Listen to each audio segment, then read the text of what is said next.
Hello again, folks, and welcome back to Andy Boy Comics and Toys, where I talk about a movie that you've probably already seen and formed your own opinion of, but I just recently watched and I need to share my opinion, and you need to know. This is Batman.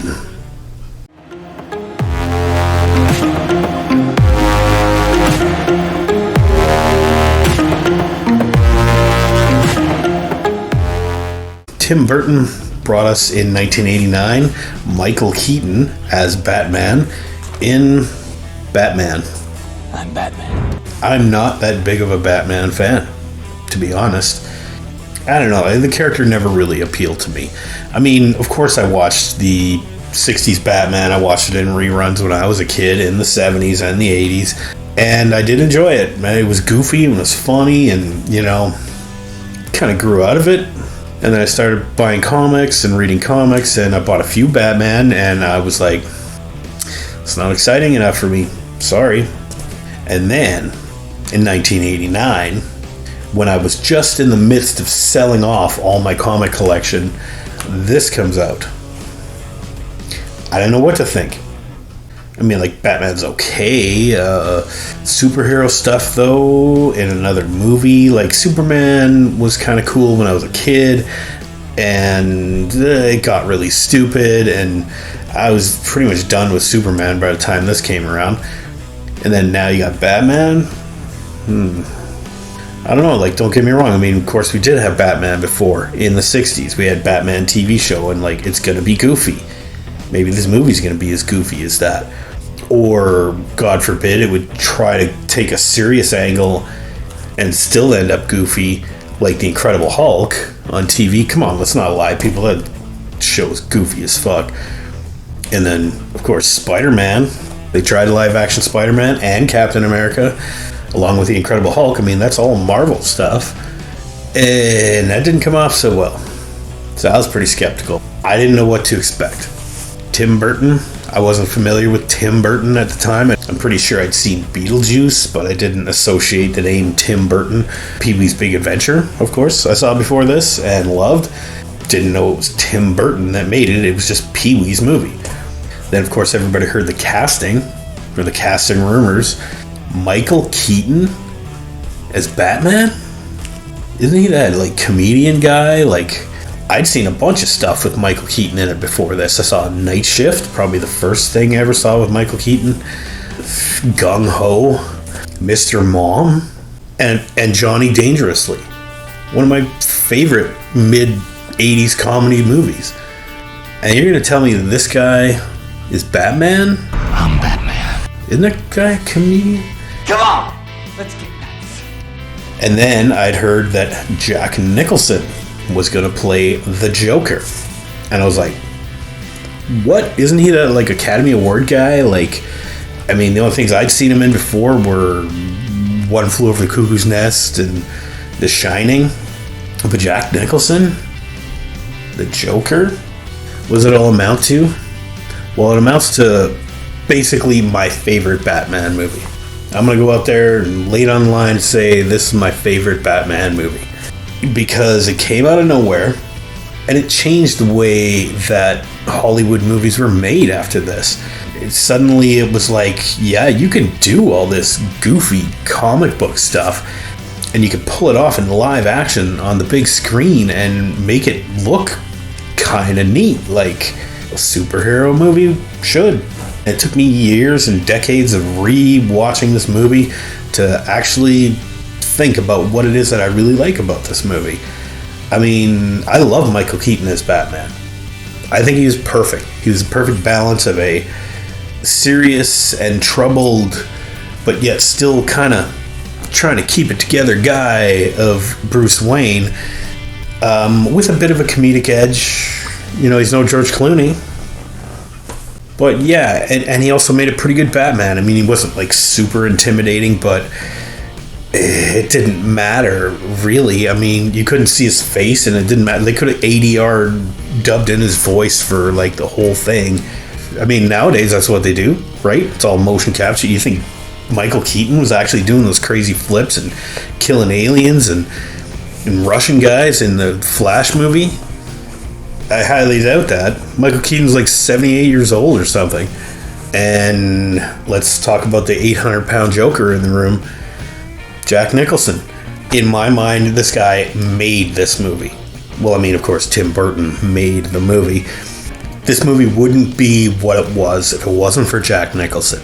Jack Nicholson has the greatest lines in this whole movie. Remember, you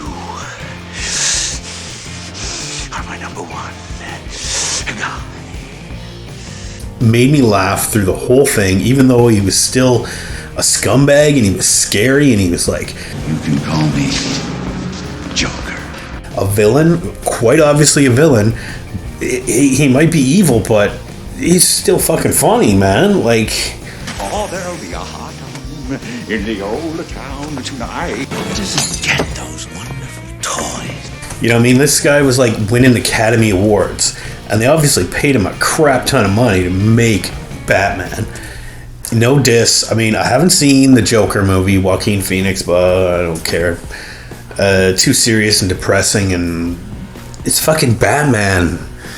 And then Heath Ledger as the Joker, yeah, his performance was good, and it was edgy and scary and also kind of amusing.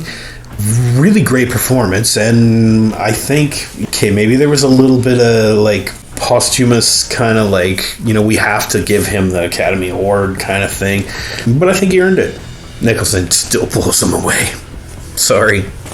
Then, of course, being a Tim Burton movie, it's got to be weird. You know, Gotham City's got to look weird, and it's got to look like gothic, right? And who's better at gothic stuff than Tim Burton? But his style is all over this movie, and his style of filmmaking, not just his like visual style, because you got that in spades, and that was a huge contributor to the feel of this movie. Like, the overall tone of this movie is all Tim Burton. The dark shadows, the gothic look of the buildings and the sets, and even the costumes, and the overall setting of Gotham City is very Tim Burton in this movie, and it's weird. It comes off very weird and very timeless at the same time, and I think that it really contributes to the story. And then you get like the Batman sequels, and then you get to, I mean, Batman Returns, of course, I loved, and I have to watch that again, especially after just watching this one. That was a good one. And then Batman Forever came out, and I was like, Tommy Lee Jones looks like a fucking idiot, and Jim Carrey is in spandex flopping around making the same Jim Carrey jokes that he makes in other movies, and you got Val Kilmer, like Jim Morrison as Batman. And not gonna lie, I kind of liked Ben Affleck as Batman in Superman, Batman, Dawn of Justice. I mean, as many flaws as that movie has, which are many, he was good. I wasn't expecting to see Ben Affleck in that role ever, seeing as what he did to Daredevil. But anyway, this is the original. This is the one. This is like, there's so much cool stuff in this movie. You get the Batwing. This is the first time you ever saw anything like that. Like, well, of course, in the comic books, god damn it, there was bat submarines and bat missile launchers and bat shark repellent. We all know about that, right?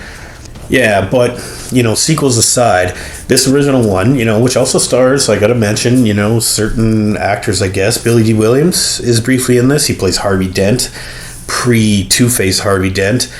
He's actually supposed to be the same guy that is played by Tommy Lee Jones 2 movies later. You know, the Batmobile was pretty cool. I gotta say, some of the visual effects are not great with the Batmobile, but it's pretty cool. It's 1989, dude. The music is great.